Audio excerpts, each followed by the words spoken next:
आज हम केमिस्ट्री के एक ऐसे सब्जेक्ट के बारे में बात करेंगे जो केमिस्ट्री में बहुत इंपॉर्टेंट है और यही केमिस्ट्री का सार भी है। अगर आपको ये समझ में आ जाता है तो समझ लीजिए केमिस्ट्री आपके लिए आसान हो जाती है। केमिस्ट्री में सबसे पहले क्या होता है, लोगों को रिएक्शन के बारे में पता नहीं होता है। कौन से रिएक्शंस हैं? रिएक्शंस मीन्स होता है अभिक्रिया।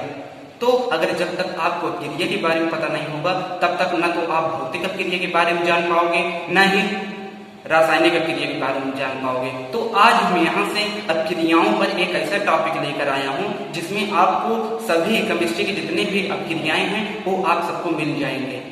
तो हम शुरुआत करते हैं, अभिक्रिया किसे कहते हैं? तो अभिक्रिया उसे कहते हैं जिसमें कोई अभिकारक उत्पाद में बदल जाता है, उसी को हम क्या कहते हैं? अभिक्रिया कहते हैं। अभिक्रिया is the such type of process in which reactant converted to the product, जिसमें कोई रिएक्टेंट प्रोडक्ट में कन्वर्ट हो जाता है, उसी प्रक्रिया को हम अभिक्रिया कहते हैं। तो अभिक्रिया जानेंगे कितनी प्रकार के होते हैं। अभिक्रिया मुख्य रूप से दो प्रकार के होते हैं। पहले होते हैं भौतिक अभिक्रिया और दूसरे होती है रासायनिक अभिक्रिया।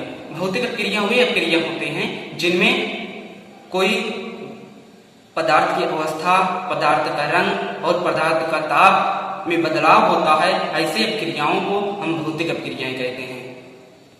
ध्यान दीजिए, भौतिक अभिक्रियाएं उसे कहते हैं जिसमें कोई पदार्थ की अवस्था में परिवर्तन होता है, ताप में परिवर्तन होता है, दाब में परिवर्तन होता है। ऐसे अभिक्रियाओं को हम भौतिक अभिक्रियाएं कहते हैं, फिजिकल रिएक्शंस कहते हैं। Physical reaction is such type of reaction in which changes state change and temperature change, pressure change are called, these are changes are called physical reaction.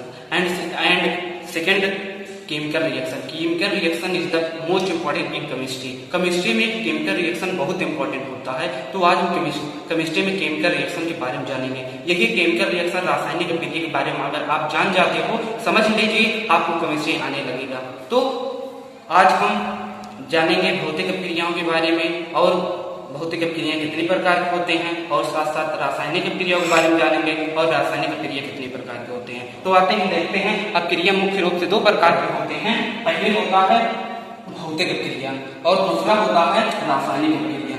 भौतिक अभिक्रियाएं वे अभिक्रियाएं होते हैं जैसे कि आपको मैंने बताया है जिनमें अवस्था में परिवर्तन होता है, दाब में परिवर्तन होता है और ताप में परिवर्तन होता है। ऐसे अभिक्रियाओं को हम भौतिक अभिक्रियाएं कहते हैं। उदाहरण के रूप में जैसे जल का जमना, जल का जमना, कपड़े का सूखना, शीशल को चटकना और बेंच को तोड़ना, ऐसे क्रियाएं कौन से क्रियाएं कहलाते हैं?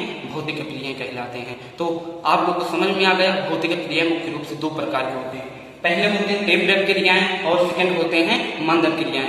तीव्र क्रियाएं ऐसे क्रियाएं होते हैं जो बहुत तुरंत ही हो जाते हैं, जो कैसे हो जाते हैं? जो बहुत फास्ट हो जाते हैं। ऐसे क्रियाओं को हम तीव्र क्रियाएं कहते हैं। जो तुरंत ही बदलाव आ जाते हैं, तुरंत टूट जाते हैं, तुरंत फूट जाते हैं, ऐसे क्रियाओं को हम तीव्र क्रियाएं कहते हैं। मंद क्रियाएं वे क्रियाएं जो बहुत धीमी प्रोसेस द्वारा होते हैं। ऐसे क्रियाओं को हम मंद क्रियाएं कहते हैं। अब हम बात करते हैं रासायनिक अभिक्रिया। जैसे कि मैंने आपको बताया रासायनिक अभिक्रिया बहुत इंपॉर्टेंट होता है। तो रासायनिक क्रियाएं वे क्रियाएं होती हैं जिनमें जब अभिकारक कोई नया उत्पाद बनाता है, ऐसे क्रियाओं को हम रासायनिक अभिक्रियाएं कहते हैं। ध्यान से देखिए, जब कोई रिएक्टेंट या अभिकारक कुछ नया उत्पाद बनाता है उसी को हम क्या कहते हैं? रासायनिक अभिक्रिया, केमिकल रिएक्शन कहते हैं। जैसे दूध को दही में बदलना, लोहे में जंग लगना, खाने का पचना, खाने का बनना, ऐसे क्रियाएं को हम कौन सी क्रियाएं कहते हैं? केमिकल रिएक्शन, रासायनिक क्रियाएं। रासायनिक क्रियाएं मुख्य रूप से 5 प्रकार के होते हैं। मुख्य रूप से 5 प्रकार के होते हैं। आज हम उस पर बहुत गहराई में टॉपिक पे चर्चा करेंगे, तो आप लोग देखते रहेंगे।